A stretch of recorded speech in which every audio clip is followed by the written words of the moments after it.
plus tu vas comprendre comment le monde fonctionne et plus tu vas avoir les moyens de réussir. To me, marketing is about values. Think different. In the next decade, you will be competing with more brands than you ever have. Branding, it's influencing. And we are calling it iPhone. Aujourd'hui, en interview, Fabien Bonneau, le laboratoire du web. Au programme de cette interview, ça va être donc des expériences par rapport au laboratoire, ça va être on va parler vidéo, on va parler bien entendu branding, parce qu'il y a un branding très particulier, on va parler des interviews, parce que Fabien aime beaucoup les interviews, je suis passé d'ailleurs de l'autre côté en tant qu'invité. Et voilà, on va parler de tout ça, et puis bien entendu, on va parler entrepreneuriat. Si tu connais pas encore Fabien et le laboratoire du web, c'est ça. Salut et bienvenue sur la chaîne YouTube du laboratoire du web, une chaîne dédiée aux entrepreneurs exigeants qui souhaitent développer leur activité, mais aussi leur confort de vie.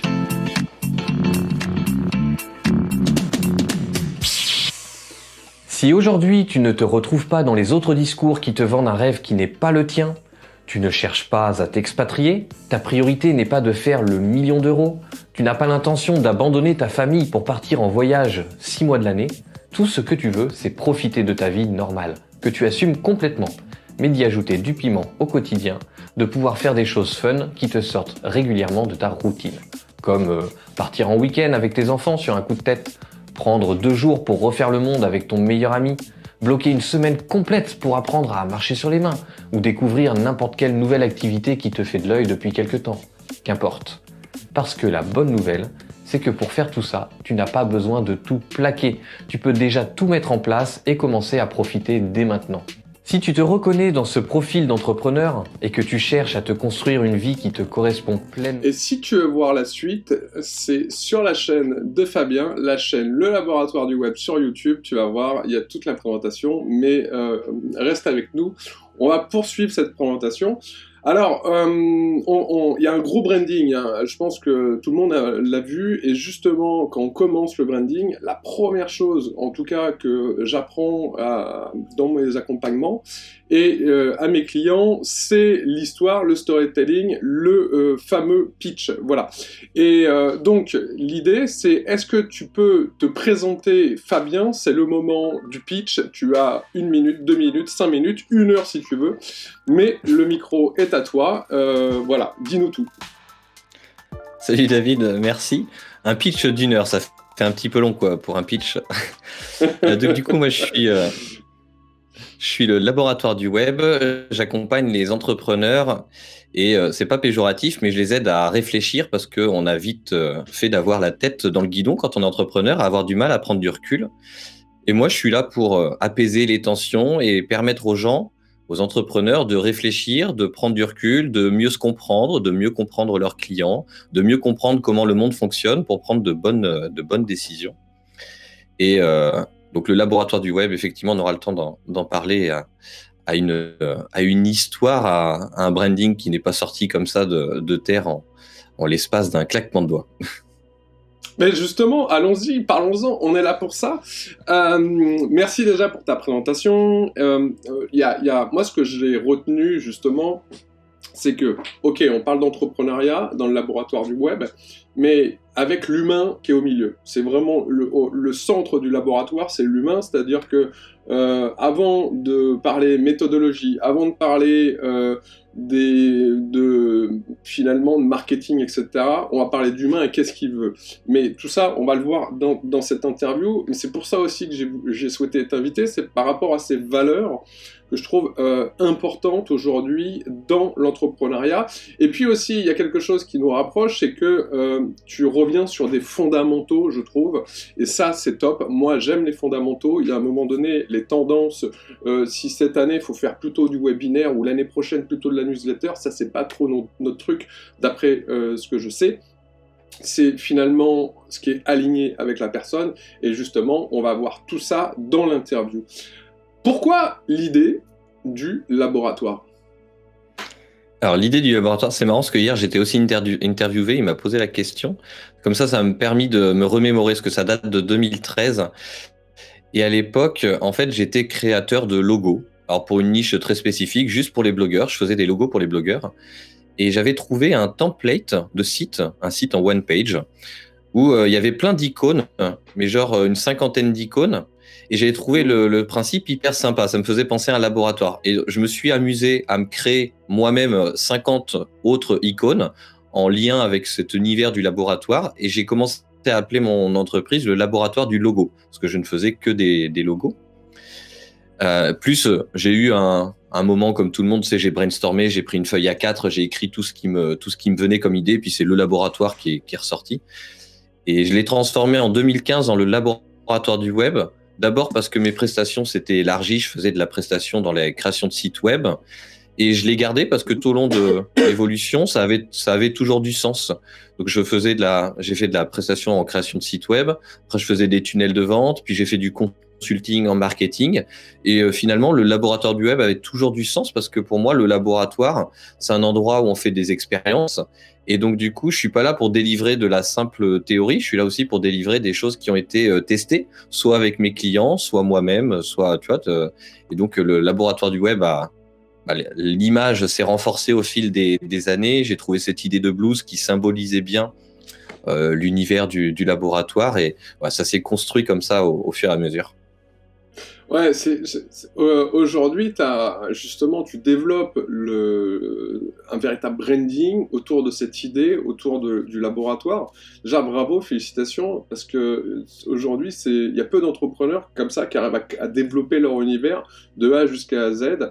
Moi, quand je t'ai découvert, j'ai dit waouh, franchement, félicitations. On rentre dans un univers, on n'est pas simplement chez un entrepreneur qui va nous parler juste de marketing, on est dans le laboratoire du web, on se situe déjà, et pour ça je trouve ça cool déjà, tu vois, je trouve ça bien. Voilà, on est chez toi. On sent qu'on n'est pas chez quelqu'un d'autre, on est véritablement chez toi.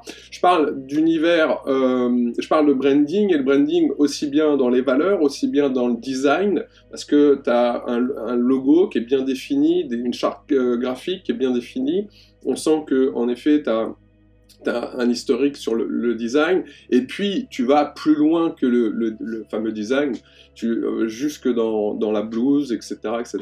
Donc pour ça, chapeau, et vu que ça prend une place importante, ce branding, dans ton univers, pour toi, c'est quoi le branding ? Alors pour moi, le branding, et du coup c'est bien que tu poses la question, c'est que finalement, les éléments graphiques ne font que symboliser ce que moi je voulais mettre en avant. Et alors, il y a eu une évolution graphique. D'ailleurs, si tu regardes dans la vidéo de présentation, j'ai encore mon ancien logo. Il y a encore des éléments qui sont de mon ancien branding, mais peu importe parce que l'univers est toujours le même. Et c'est que j'ai eu une prise de conscience en me disant mais quelle valeur je veux mettre en avant, qu'est-ce que je veux faire du laboratoire du web, quelle est ma vision. Et je me suis d'abord penché sur tout ça. Ça m'a pris bien 6 à 9 mois pour réfléchir aux valeurs que je voulais mettre en avant, qu'est-ce que je voulais mettre en avant, etc. Et à partir de ce moment-là, j'ai même fait appel à un graphiste, Arthur, si tu m'écoutes, pour symboliser et mettre en avant toutes ces valeurs que je voulais véhiculer. Donc ouais, j'ai d'abord fait un travail absolu sur de dev perso finalement, sur moi, sur l'entreprise, sur ce que je voulais mettre en avant. Et après, ça a été très très simple de le symboliser avec du graphisme. C'était que la partie visible de l'iceberg, quoi. Bien sûr. Et est-ce que tu peux nous dire un petit peu, ça c'est intéressant, parce que pour tout te dire, hein, il y a peu d'entrepreneurs aujourd'hui qui prennent une feuille blanche et qui se disent ok, on va travailler le branding et voilà comment on va le travailler, c'est-à-dire avec une véritable stratégie de marque. Est-ce que tu peux nous dire les étapes sur lesquelles tu as fait pour justement développer ce branding, ou du moins travailler sur la stratégie que tu voulais mettre en place ? Alors oui, en fait, j'ai voulu faire comme Tesla, ou contrairement à d'autres constructeurs, j'ai voulu repartir de zéro, parce que je trouve souvent qu'on a tendance à, tu vois, par exemple, je fais une digression, mais je reviens. Une voiture comme Renault, ils vont s'appuyer sur la technologie, sur ce qu'ils ont déjà, ils vont y mettre un moteur électrique dedans. C'est un peu comme ça que je vois les marques. Là où Tesla est venu créer un truc de zéro. Et donc moi, dans mon approche, c'est un petit peu ce que je voulais. Et c'est à chaque fois comme ça que je fonctionne. J'aime bien fonctionner de zéro. Ça veut pas dire que je m'appuie pas sur les fondamentaux, heureusement. Mais à chaque fois, j'aime bien partir d'une feuille blanche pour réfléchir les choses de zéro. Du coup, pour le branding, en fait, ça a été une sorte de concours de circonstances, on va dire. Il y a eu une sorte de remise en question personnelle. Je me suis dit, voilà, Fabien, tu es dans l'univers du marketing. L'univers du marketing est quand même assez blindé. Il y a quand même pas mal de monde. Il y a de tout, il y a de n'importe quoi. Et pour se différencier, pardon, c'est un peu compliqué. Et en 2019, donc ça faisait déjà 6 ans que je travaillais on va dire, dans l'univers du marketing ou le graphisme avant, peu importe. Et je me suis dit, Fabien, il y a un truc qui cloche. T'arrives pas à mettre en avant qui tu es de manière différenciante. Et donc, ça a été d'abord une prise de conscience personnelle de me dire, mais Fabien, qu'est-ce que tu veux vraiment faire du laboratoire du web? Parce que d'abord, tu as fait du graphisme, tu as fait des sites web, tu as fait du consulting. Alors, ok, c'était une suite logique, c'était assez cohérent, mais j'avais l'impression à chaque fois, repartir de zéro.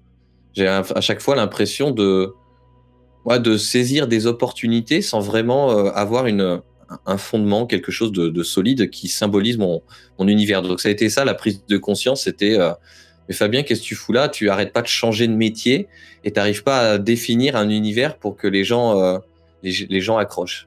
Et c'est à partir de là que j'ai commencé à me poser des questions. Et donc les questions, elles ont été quoi? C'était quelles sont mes valeurs?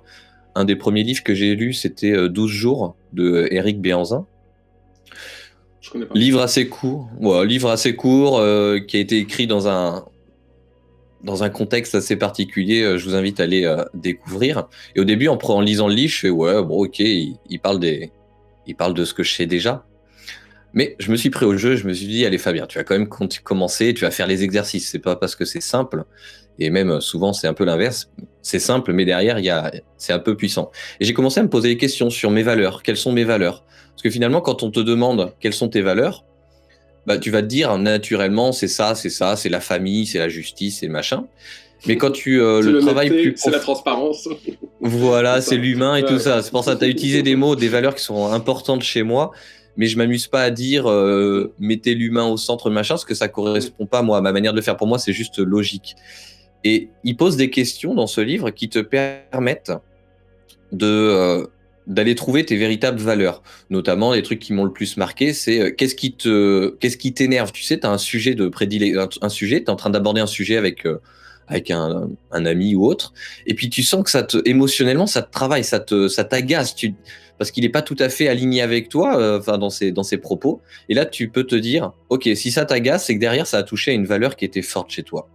Ou alors, il y avait une autre question, c'est dans l'urgence, qu'est-ce que tu vas faire? Quel choix tu vas faire? Est-ce que tu vas faire plutôt le choix A ou le choix B? Et souvent, les valeurs viennent naturellement te donner le choix que tu ferais intuitivement. Donc voilà, j'ai commencé à me poser ces questions sur ça.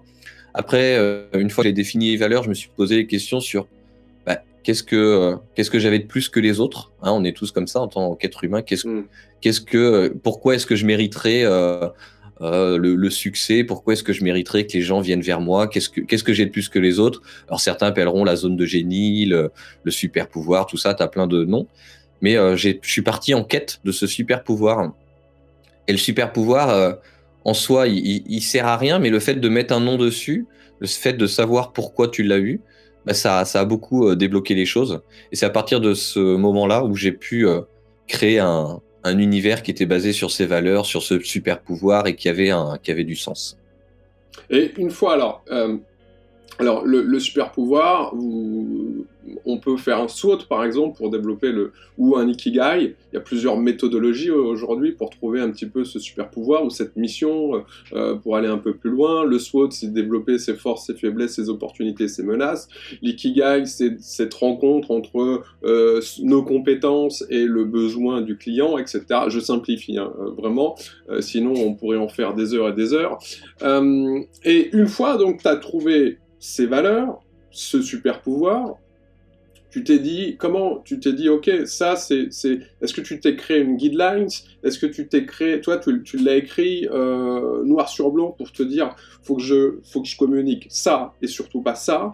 Est-ce que plutôt tu l'as mis en image? Est-ce que tu as fait un moonboard? C'est-à-dire, alors pour ceux qui savent pas, un moonboard, c'est un tableau avec plein d'images qui représentent justement un petit peu notre personnalité et qui va représenter des valeurs, par exemple une image d'une fleur, une image d'un être humain, etc., etc.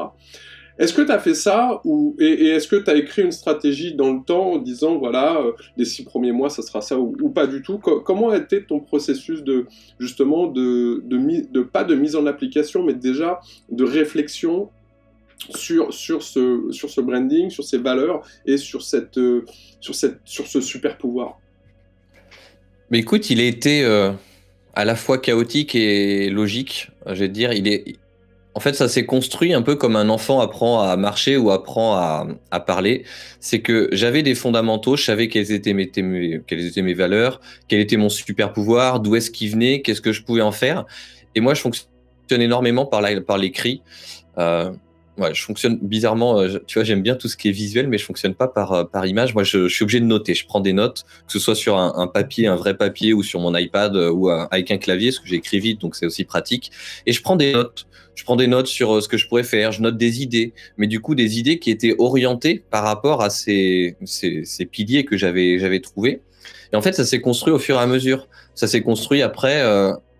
Tu vois, j'ai commencé à prendre des notes, qu'est-ce que je veux pas, est-ce que, ah bah tiens, il y a une idée, tiens, je pourrais faire ci, je pourrais faire ça. Et il faut bien comprendre que ça s'est pas construit comme ça en un claquement de doigts, ça a mis quelques mois. Et ça, même là encore aujourd'hui, il y a des choses qui évoluent. Quand j'ai fait appel au graphiste, mon graphiste, la particularité qu'il a, et c'est pour ça que je suis allé vers lui, il m'a proposé en fait une identité visuelle. Mais il a passé énormément de temps, je crois que j'avais calculé 7 ou 8 heures d'entretien téléphonique, de visio, pour faire le point sur mes valeurs, sur ce que je voulais, etc. Et le fait d'en discuter, de le reformuler, de le écrire, de mettre de nouvelles idées, et puis de commencer à implémenter, parce qu'évidemment, il n'y a pas de secret, hein, c'est bien de travailler dans son garage ou dans son laboratoire, mais il y a un moment donné, tu confrontes tes idées, tu les mets en avant, tu les essayes, et c'est en fait en mettant les idées en avant, en ayant des retours ou en n'ayant pas de retours, que tu commences à avoir aussi de nouvelles idées, etc. Et en fait, c'est petit à petit comme ça que le truc se construit. Ça s'est fait vraiment au fur et à mesure, mais essentiellement par l'écrit. Une fois qu'on fait cette stratégie, qu'on écrit cette stratégie, forcément, il faut la mettre en place. Et c'est vrai que rien que dans ta vidéo de présentation, on sent que tu diffuses ces valeurs, on sent que tu communiques ces valeurs, pas simplement tes valeurs, la personnalité, l'univers, ton message, ton super pouvoir. Et comment on le met en place ensuite, c'est-à-dire qu'on passe du papier ou de l'iPad directement à une vidéo, à un visuel, aux réseaux sociaux, etc.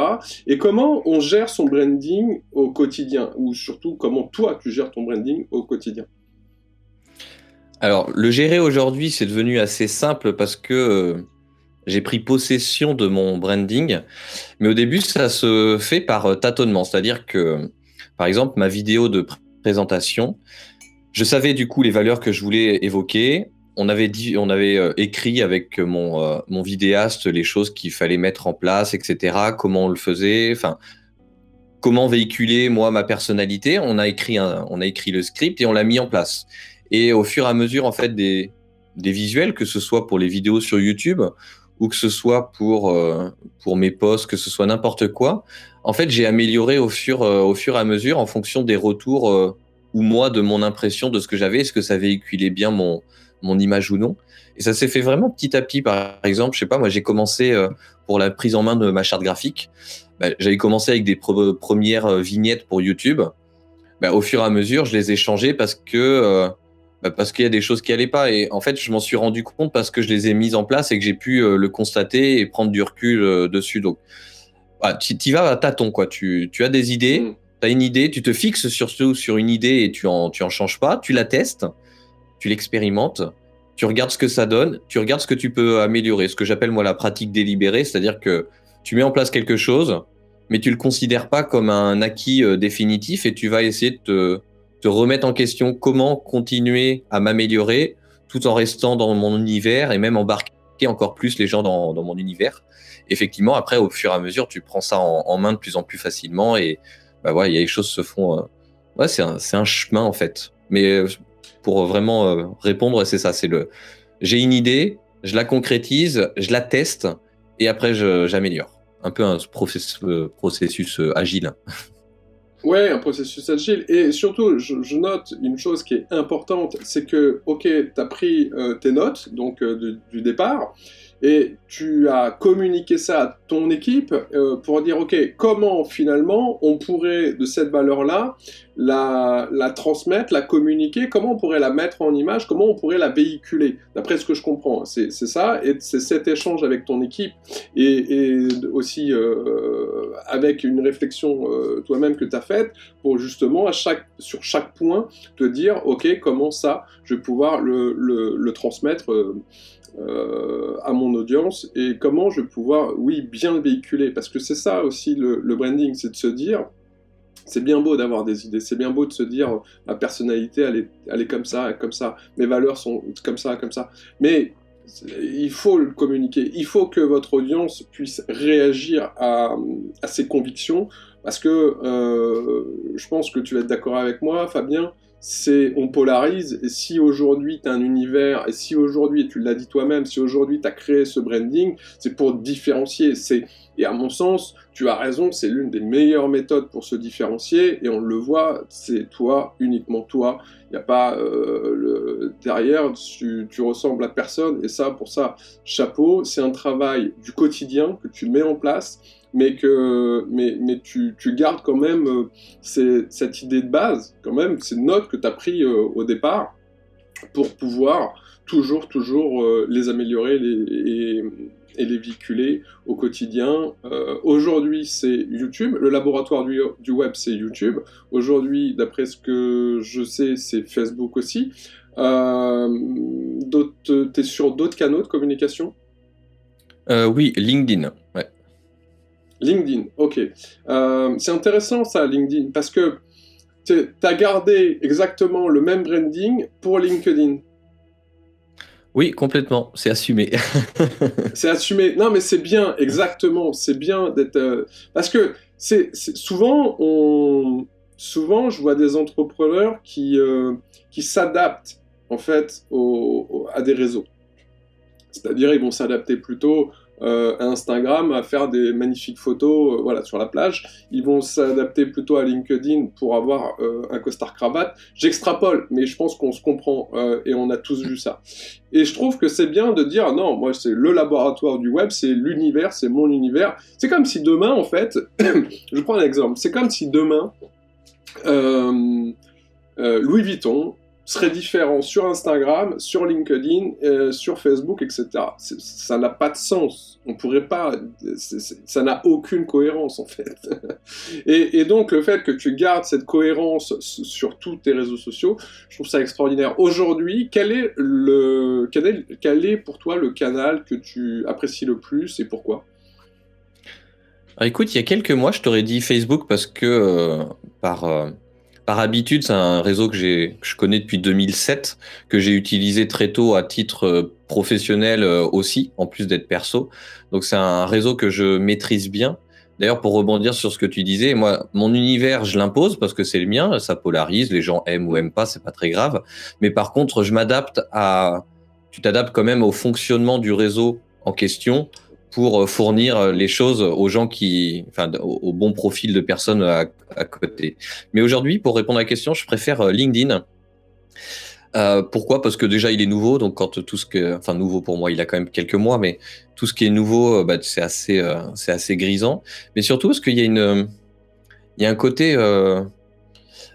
Moi, j'aime bien l'univers professionnel réseau, c'est-à-dire que si tu fais du démarchage dessus, pour trouver que ce soit des partenaires, que ce soit des clients ou autres, il y a cette acceptation parce que les gens sont là pour ça. Alors évidemment, ça t'empêche pas de bien le faire. Hein, t'es pas là pour vendre des tapis. Mais n'empêche, j'aime bien ce réseau-là parce que c'est assumé. Tu vois, il y a ce côté professionnel, réseau, vente. Ok, tu en veux pas, mais voilà, il y a ce côté assumé et je trouve ça très, très sympa pour quand t'es dans le B2B, c'est pas mal. On sait pourquoi on est là, voilà. Et contrairement à Facebook, où on peut être là pour du divertissement, on peut être là pour regarder des images rigolotes ou des films sympas, mais aussi être là pour du professionnel. Alors qu'en effet, LinkedIn, logiquement, on sait pourquoi on est sur LinkedIn, et donc ça simplifie, je pense, la communication ou l'approche de la communication. Tout à fait. Aujourd'hui, tu me fais le plaisir donc d'être présent dans cette interview, et encore une fois, merci. D'habitude, c'est toi qui es de l'autre côté. Les interviews sont dans ton branding, dans ton univers et dans ton business, sont importantes dans ta stratégie de communication. Pourquoi ce choix? Voilà, tout simplement, pourquoi ce choix de bien communiquer au travers d'interviews?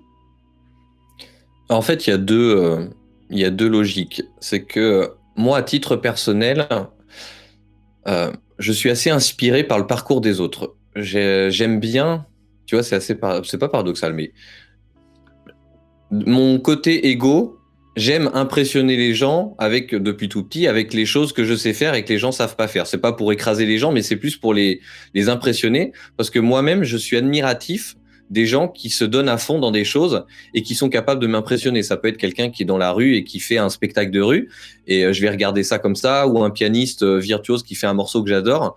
Et j'adore ce côté inspirant. Et je me suis aperçu aussi en tant qu'entrepreneur que les interviews, c'était un bon moyen de rentrer dans la tête des gens. Et plutôt que d'utiliser le mot mindset à toutes les sauces comme on l'entend, moi j'ai voulu transmettre le mindset, donc l'état d'esprit, la manière de penser, grâce au parcours de d'autres entrepreneurs. Et le fait que d'autres entrepreneurs te disent, ben voilà, moi j'ai commencé là, j'ai fait ci, j'ai fait ça, j'ai pris telle décision.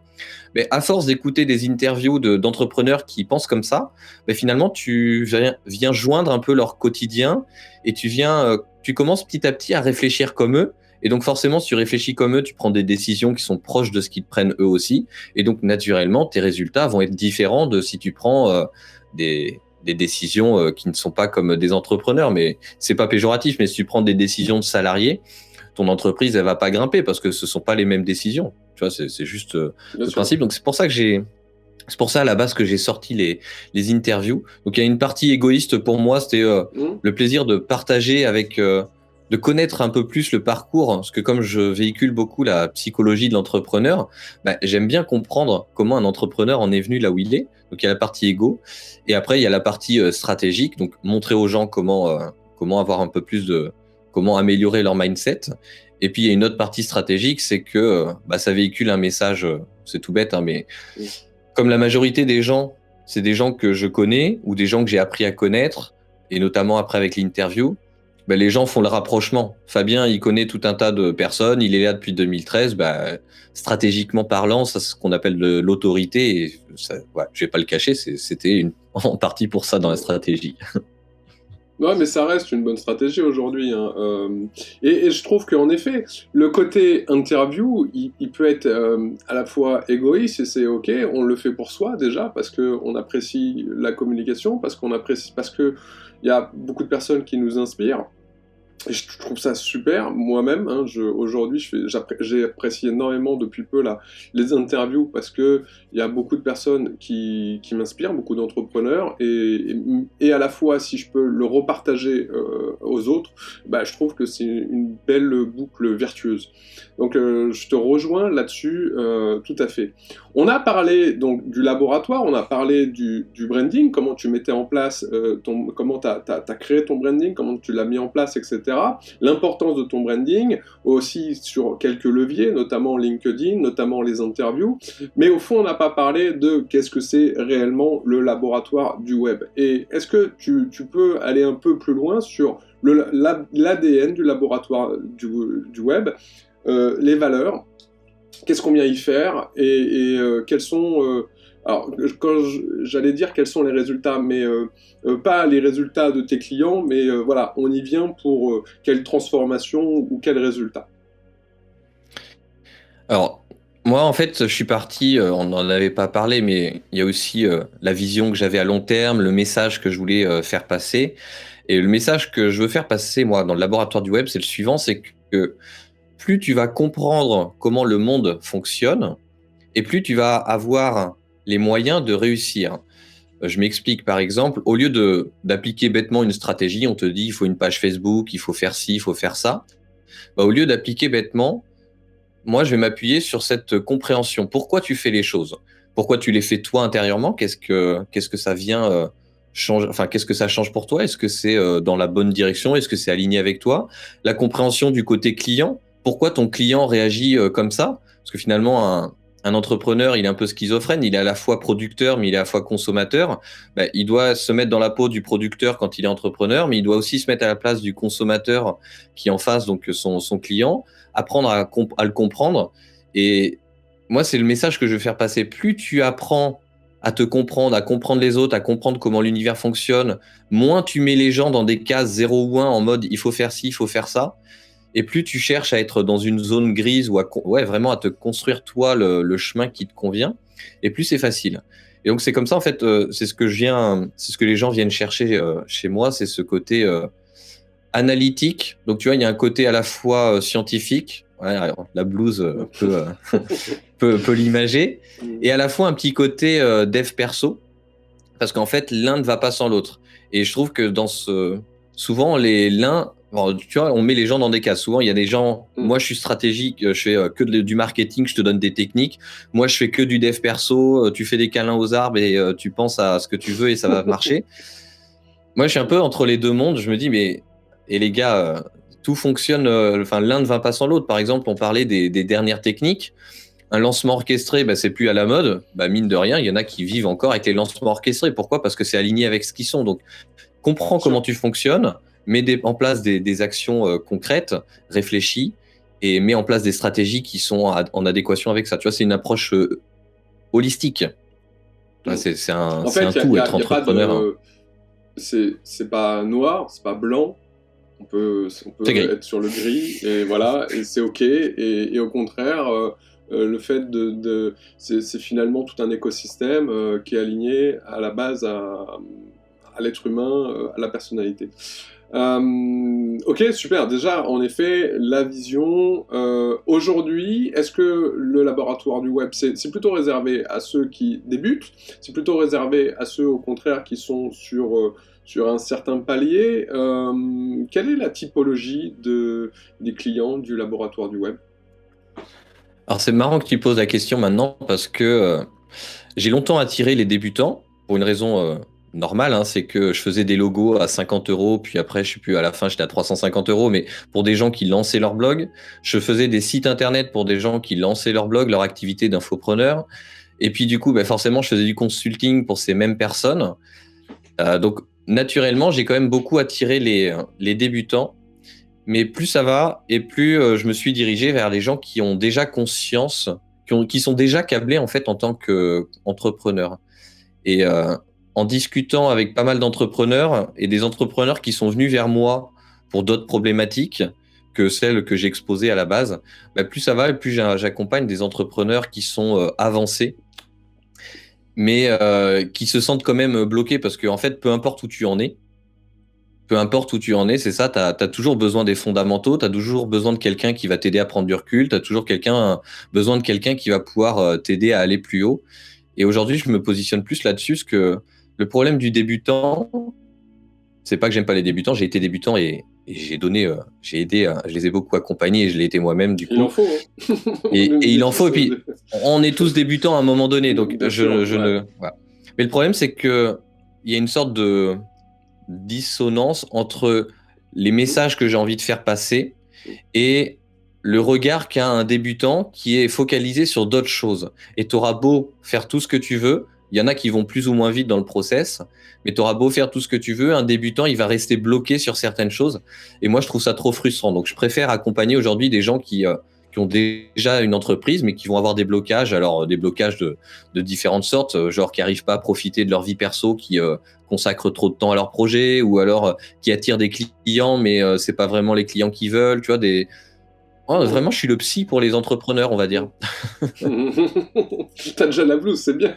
C'est top. Ouais, n'est-ce pas Oui, alors le niveau de conscience, c'est vrai que c'est important. Je pense que bien sûr que moi-même, j'ai été débutant, et c'est vrai qu'on se focalise sur des choses. pas simple, mais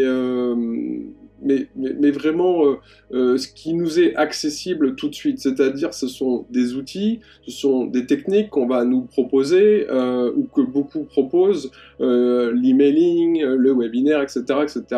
Et donc, forcément, on est attiré un petit peu par cet objet brillant parce que un tel a fait X milliers ou X dizaines de milliers d'euros grâce à une technique de webinaire ou grâce à une technique autres de vidéos, etc. Et donc ça nous attire forcément. Et puis après, quand on se développe de plus en plus, notre niveau de conscience se développe par rapport à ça, on crée un écosystème, et en effet, c'est là où on se rend compte que c'est pas l'outil, ou c'est pas la méthode magique, et il y en a pas de méthode magique qui fait que on y arrive, ça vient bien au-delà, ça vient, et j'en parlais il y a peu de temps, justement, dans une autre interview, c'est surtout, à mon sens, c'est surtout l'intention qu'on y met vis-à-vis de son audience, et quelle est la mission, et quel est le niveau d'intention par rapport à ça, qui va polariser, qui va attirer les gens. Est-ce que tu es d'accord avec ça, que je dis souvent que l'intention crée l'attention? Est-ce que tu es d'accord avec ça? Alors, je suis complètement d'accord, parce qu'il suffit de regarder dans les périodes de creux chez un entrepreneur. Tu véhicules, sans le vouloir, hein, tu véhicules des messages où t'as moins d'intention, justement, t'es moins motivé, et du coup ça se ressent, et donc tu attires moins, ça marche moins. Donc oui, complètement, en fait, inconsciemment parlant, on véhicule pas mal de messages. Et c'est pas parce qu'on a une technique dite magique que les gens vont venir à nous. Pas du tout. Non, faut arrêter avec ça. Aujourd'hui, le laboratoire du web, c'est quoi? C'est des accompagnements, c'est des formations, c'est les deux, c'est sur 1 mois, 3 mois. Comment ça se passe un petit peu si demain, justement, on est client du laboratoire du web? Alors, le laboratoire du web, il y a 2 parties aujourd'hui. Il y a la partie accompagnement qui se fait sur mesure. Donc, du coup, je fonctionne il y a 2 manières. Soit on trouve une prestation, un objectif très concret pour se lancer. Et puis, une fois qu'on a atteint l'objectif, on fait des accompagnements plus long terme. Soit on se met directement sur des accompagnements de 3 mois, 6 mois, 1 an. En fait, je fais tout sur mesure, parce que justement, moi, l'objectif, c'est pas de te dire tu dois faire ci, tu dois faire ça. C'est plutôt de comprendre dans quelle situation tu es aujourd'hui, vers quelle situation tu veux aller. On prend en compte le passé, on prend en compte le futur, et on essaye de trouver le meilleur chemin pour y arriver. Donc ça se construit sur mesure. Je peux pas faire un package une formation tout packagée, ça marche pas.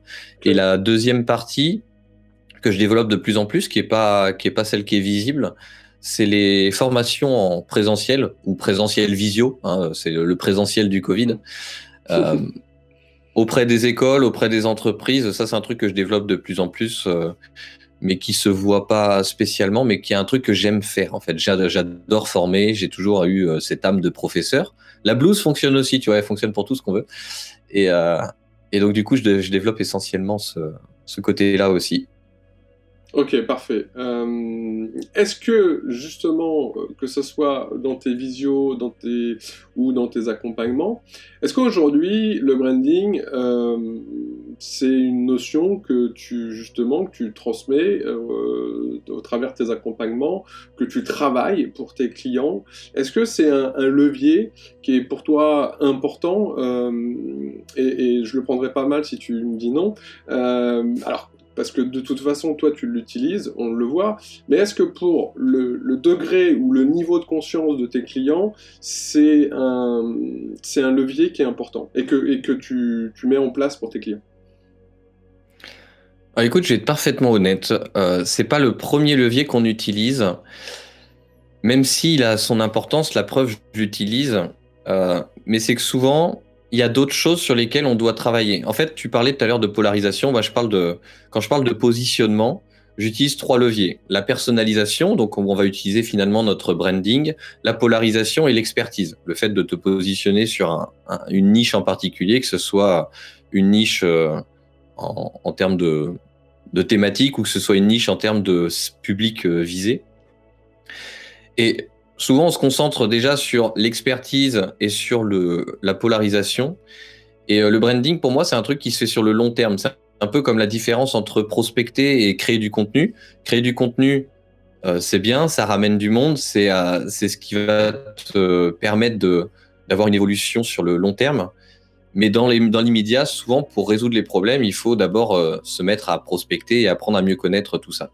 Et pour le branding, bah, c'est pareil, c'est que tu peux mettre en place des premières choses au début, mais pour moi, le premier branding à avoir, c'est déjà d'assumer qui on est, notre personnalité. Et du coup, on est dans la branche de la polarisation. Juste le fait d'assumer, d'être à l'aise avec qui tu es, avec ce que tu aimes pas, c'est la première partie.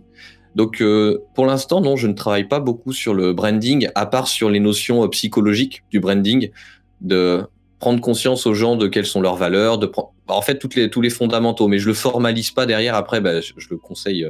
J'ai des graphistes qui le font très bien.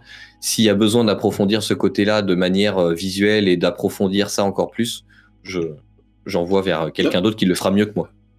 D'après ce que je comprends, en fait, tu travailles finalement le branding, puisque ça fait partie de l'entrepreneuriat, le positionnement fait partie du branding aujourd'hui, la personnalité de marque fait partie du branding, mais le côté identité de marque, identité visuelle, c'est ça, tu le travailles pas.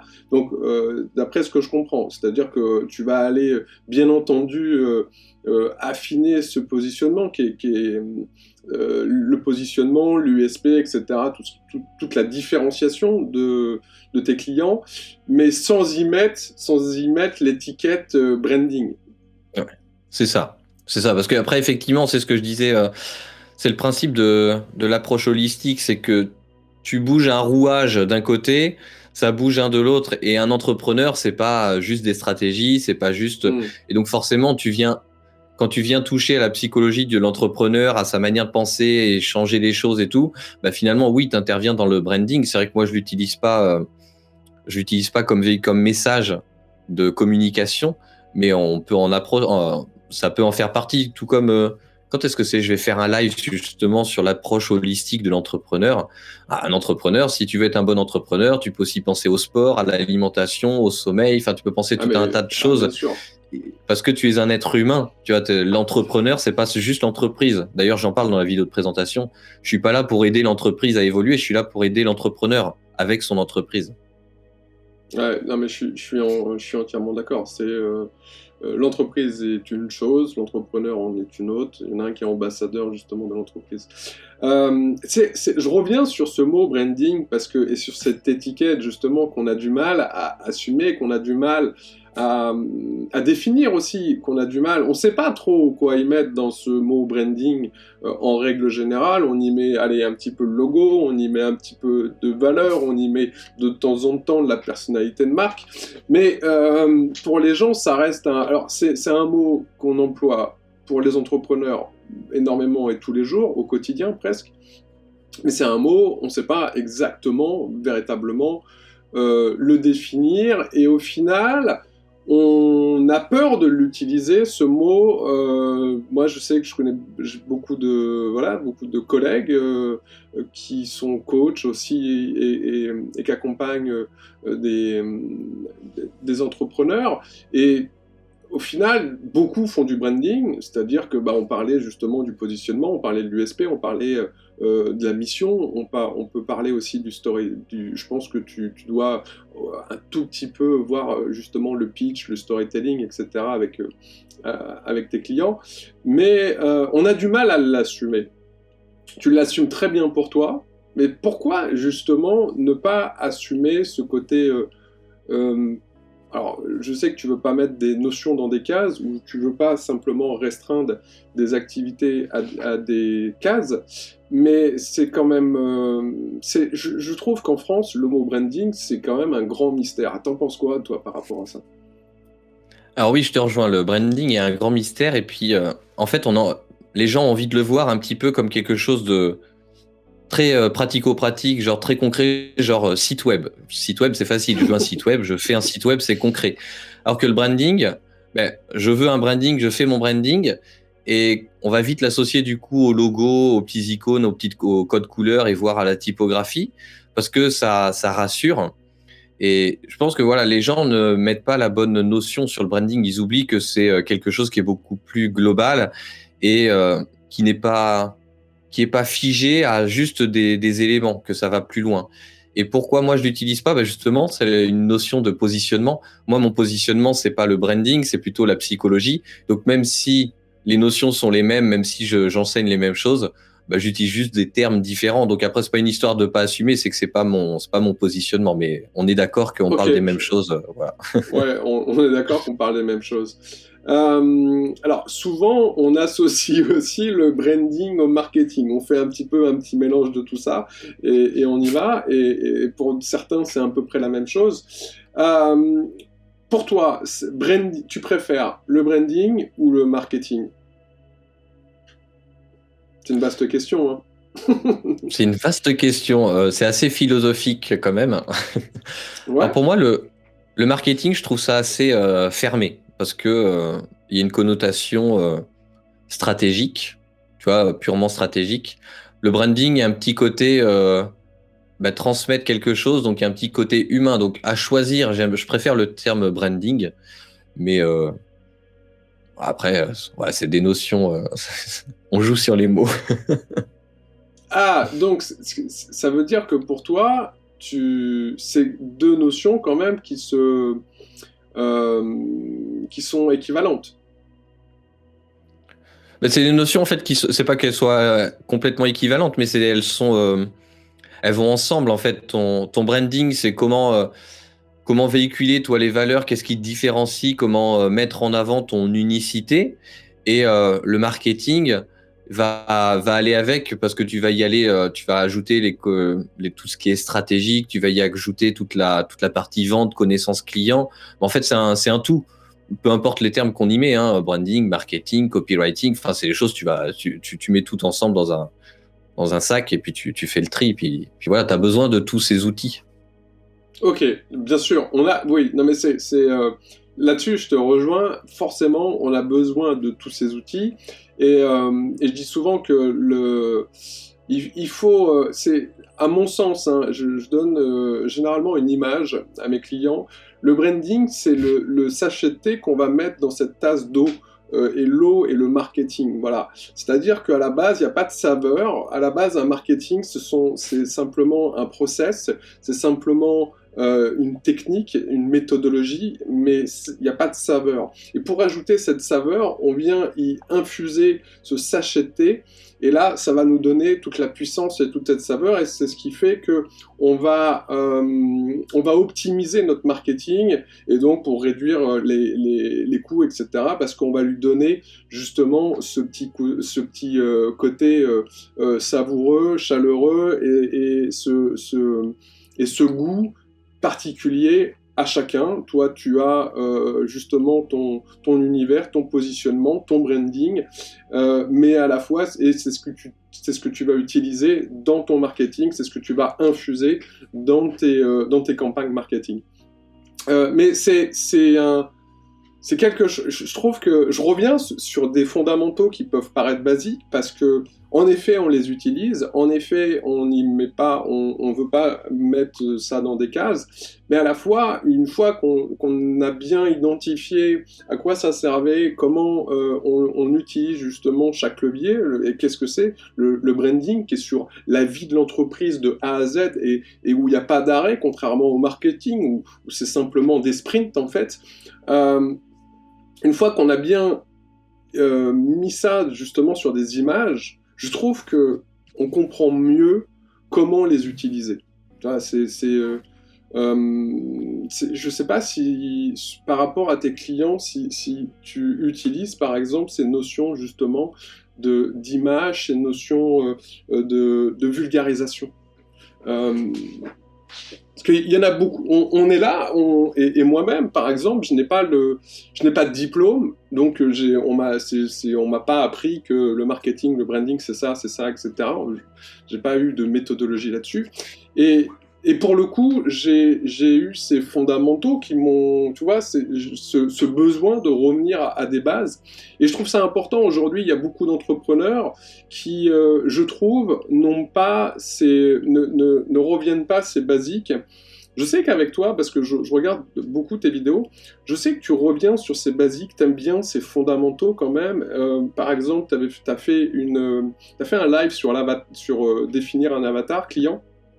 Et Ouais. je cite juste un exemple parce que tu en as fait plein d'autres, des lives et des vidéos. Donc allez voir absolument la chaîne de Fabien du laboratoire du web.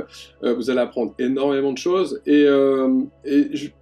J'ai l'impression que pour toi, justement, c'est bien de remettre en lumière ces notions qui peuvent paraître très basiques, mais qui sont capitales pour un entrepreneur.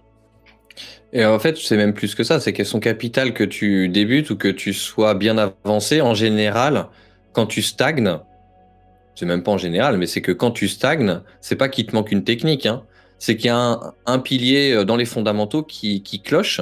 Et si tu regardes les sportifs de haut niveau, c'est pas des gens qui maîtrisent plus de technique, hein. C'est des gens qui maîtrisent les fondamentaux, mais à la perfection. Je pense notamment, allez, on va prendre le tir à l'arc, parce qu'il symbolise très bien, pour en avoir fait, il symbolise très bien ça. Le tir à l'arc, tirer dans la cible et faire 10, c'est pas compliqué. Franchement, voilà, alors j'apprends assez vite, d'accord, mais en l'espace de 1 an, 2 ans, j'étais capable de régulièrement mettre la flèche dans le 10. Par contre, ce qui change entre moi, qui avait 3 ans, 4 ans de tir à l'arc, et le champion du monde, c'est que lui, le 10, il le fait plus souvent. Pourquoi ? Parce que son tir, les fondamentaux du tir, sa position, il la répète à la perfection et il maîtrise à la perfection les fondamentaux. Il sait rien faire de plus que moi. Il n'a pas d'autres techniques. Il a rien de plus que moi. Il fait la même chose. Il tire comme moi. Et quand il met dans le 10, il fait comme moi. Il n'est pas meilleur. Par contre, il le fait, lui, avec un taux de réussite qui est plus grand.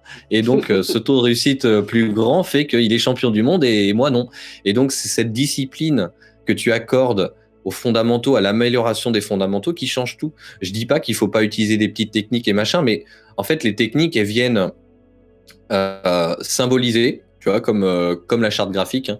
Ça vient symboliser le travail qui a été fait dans les fondamentaux, mais les fondamentaux, que ce soit définir un besoin, connaître son avatar client, avoir un bon positionnement, tu peux pas y déroger. Ça sera toujours ça. Même dans tu veux créer un nouveau produit dans une entreprise, tu es obligé de repenser à ça.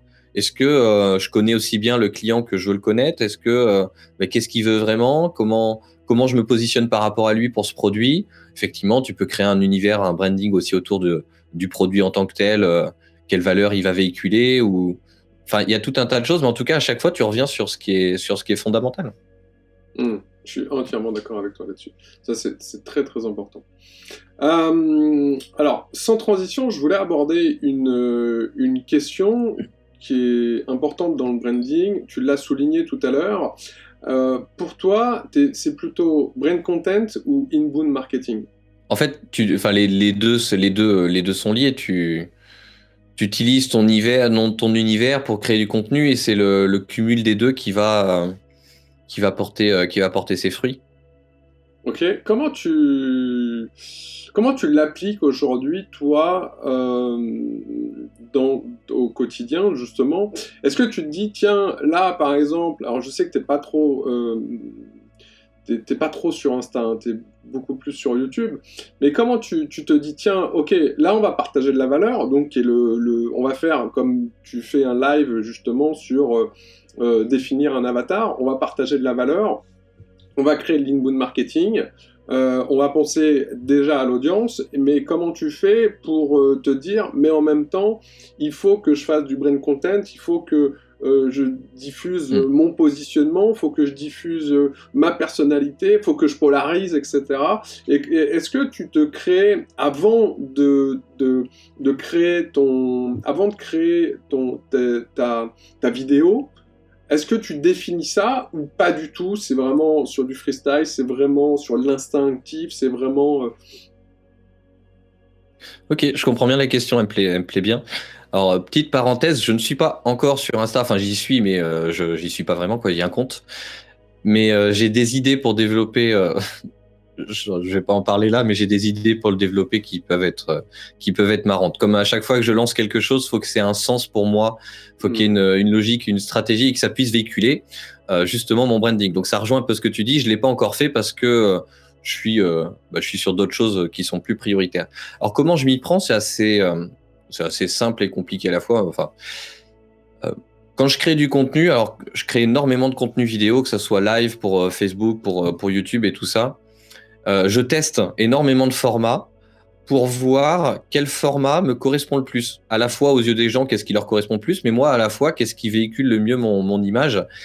Et souvent, c'est sur l'angle du sujet que je vais aborder que je vais véhiculer le plus mon branding.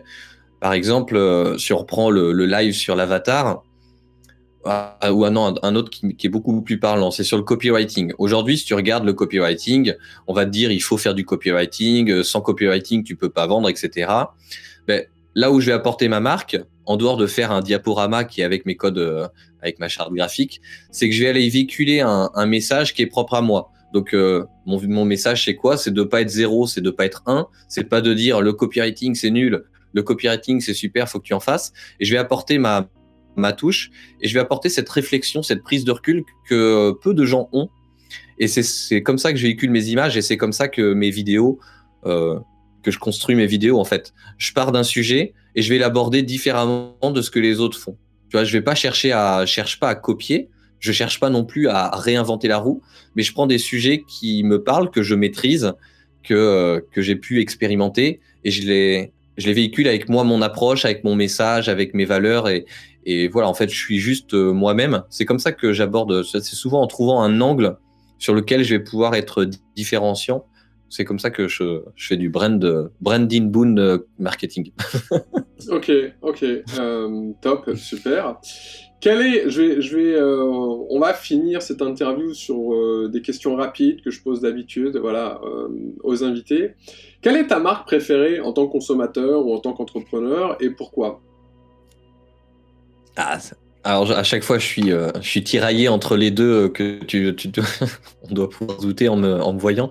Mais je vais citer Tesla parce qu'elle est plus récente dans mon cœur mais Apple tout autant. Donc Tesla parce qu'il y a cet esprit de on prend des basiques mais on reprend tout de zéro et on se bat. Et SpaceX fait pareil parce que c'est le même entrepreneur. Mais il y a cette image où on essaye d'être novateur, mais pas forcément dans la technologie, même si pour le coup ils le sont aussi, mais il y a cet univers, ce minimalisme que je véhicule beaucoup, que j'adore. Il y a cette beauté, alors qui est toute subjective, on est d'accord, mais ils y accordent de l'importance.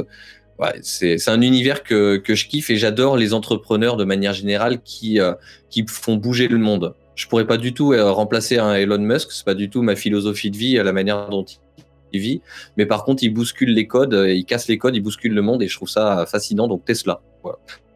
Ok, parfait, génial.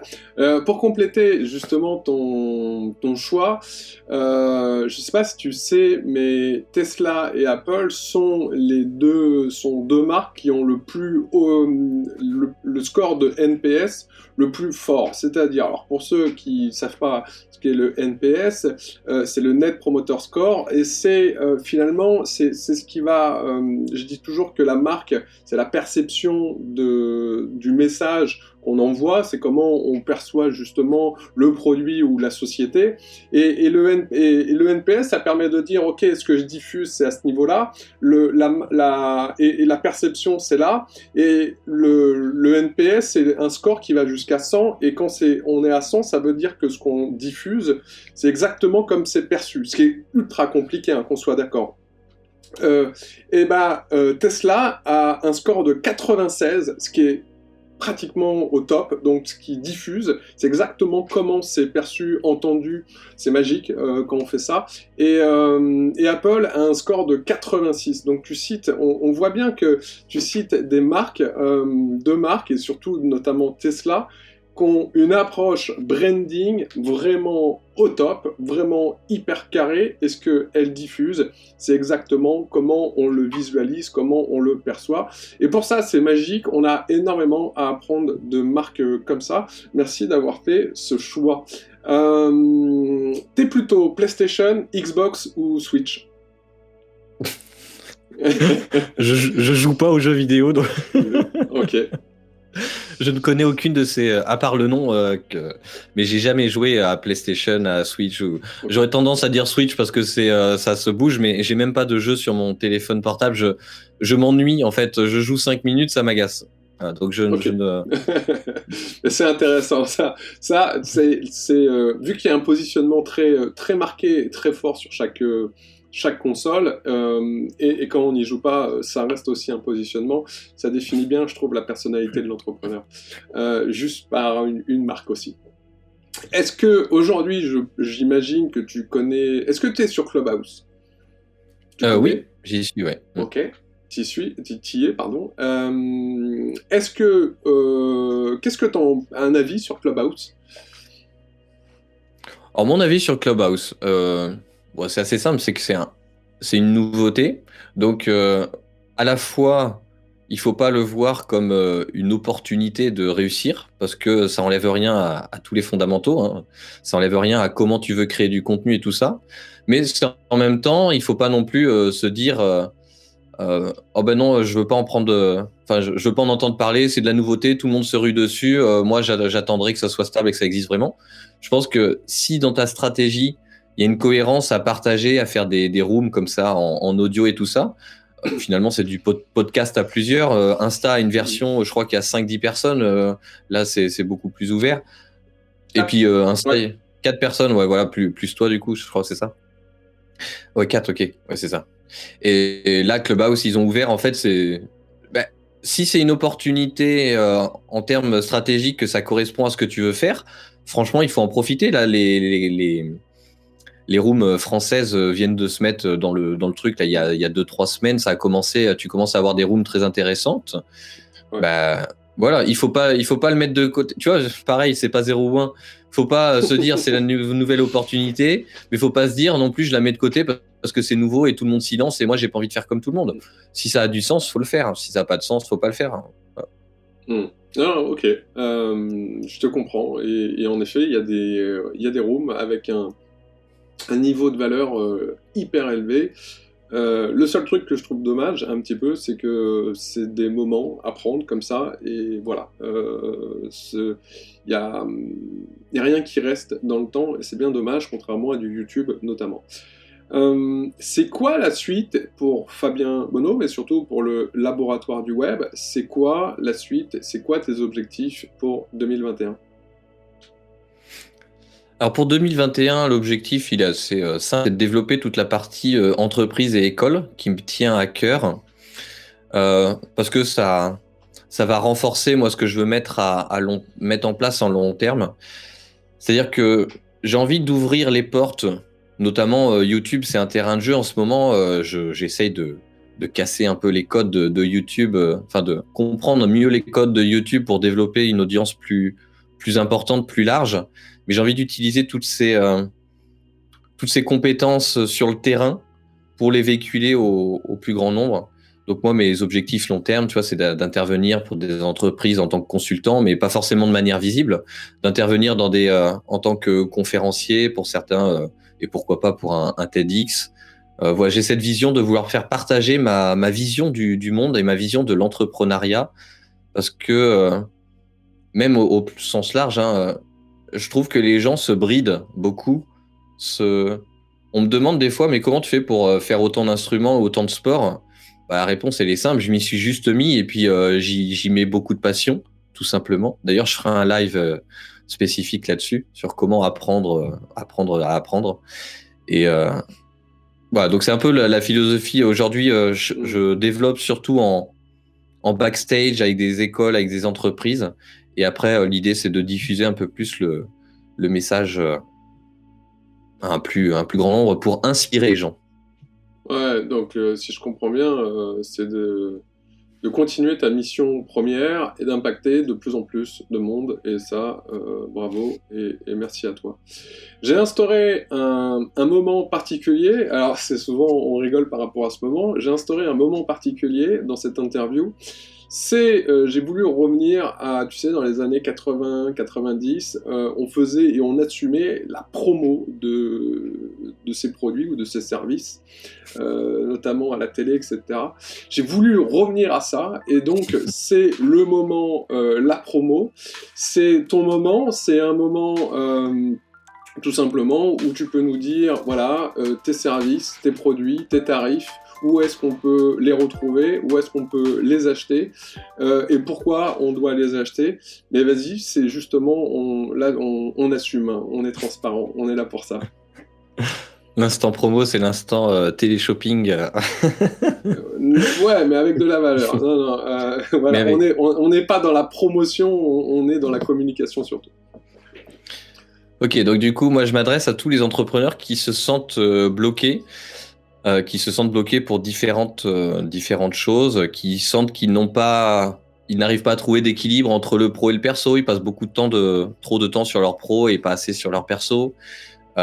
Ils cherchent à avoir de meilleurs clients, mais ils n'arrivent pas à les trouver. C'est pas les bons clients qui viennent. Ils ont des clients qui chipotent. Tu vois, c'est ce genre de profil. Déjà, moi, je vais commencer par...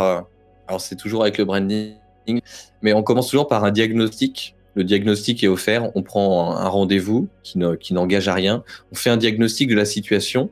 À la fin, moi, je donne des recommandations de ce qu'il faudrait mettre en place. Et évidemment que je propose mes services si ça fait sens. Mais le principe est toujours le même. Les gens viennent avec une problématique, ce qu'ils se sentent perdus et ils se sentent bloqués. Et moi, je vais analyser la situation en tant que psy pour entrepreneurs. Je vais les écouter, je vais analyser, je vais diagnostiquer, je vais poser des questions. Et en fonction de ces réponses, on va créer une offre sur mesure. Pour les tarifs, j'ai envie de te dire que ça va aller entre 500 et 20 000 euros. C'est assez large, mais c'est que ça dépend vraiment de ce qu'on va faire. Si on fait une petite prestation ponctuelle sur un sujet précis, et enfin, on peut avoir des tarifs qui sont abordables. Si on fait un truc plus long terme avec des enjeux plus importants, les tarifs sont adaptés, quoi. C'est tout simplement. Ouais, bien sûr. Où est-ce qu'on peut justement te contacter par rapport à ça, voilà, pour si on est bloqué, comme tu l'as dit, si on a besoin d'avancer un peu plus loin, où est-ce qu'on peut te contacter? Alors ça, c'est facile. En tapant le laboratoire du web, on finit toujours par tomber dessus. Sur le site, je crois qu'il y a un truc contact. Sinon, sur LinkedIn, tu mets Fabien Bonneau. Tu arriveras sur mon compte LinkedIn ou sur mon compte Facebook. Je réponds aux messages. Je réponds pas forcément dans les minutes, mais je regarde tous les jours et j'y réponds. Ouais, les gens qui ont envie de me contacter arrivent à me contacter. Ouais, et puis on va faire un truc pour vous faciliter la tâche. Fabien, il va me donner tous les liens et je vais les mettre en dessous de cette interview. Comme ça va vous faciliter la tâche. Vous allez pouvoir le contacter très facilement. Voilà, ça sera beaucoup plus simple.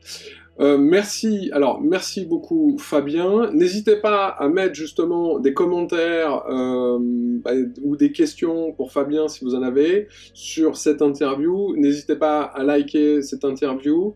Merci à toi Fabien, j'ai passé un bon moment, comme exactement le même moment que j'avais passé en tant qu'invité. Donc merci pour cet agréable moment.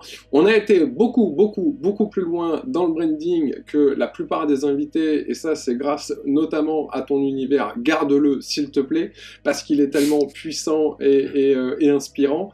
Donc merci pour ça, et original en plus. Ça montre un bel exemple de branding, ça c'est cool. Donc merci pour ce bon moment, merci à toi, j'espère à très bientôt, voilà, tout simplement. Je te laisse le mot. Avec grand plaisir. Eh bien, écoute, merci beaucoup pour l'invitation, merci pour ce moment-là, c'était très, très sympa. Et puis, au plaisir de collaborer sur d'autres projets, parce qu'on a des valeurs qui sont communes. Exactement, tout à fait. On vous dit à bientôt, ciao, bye bye.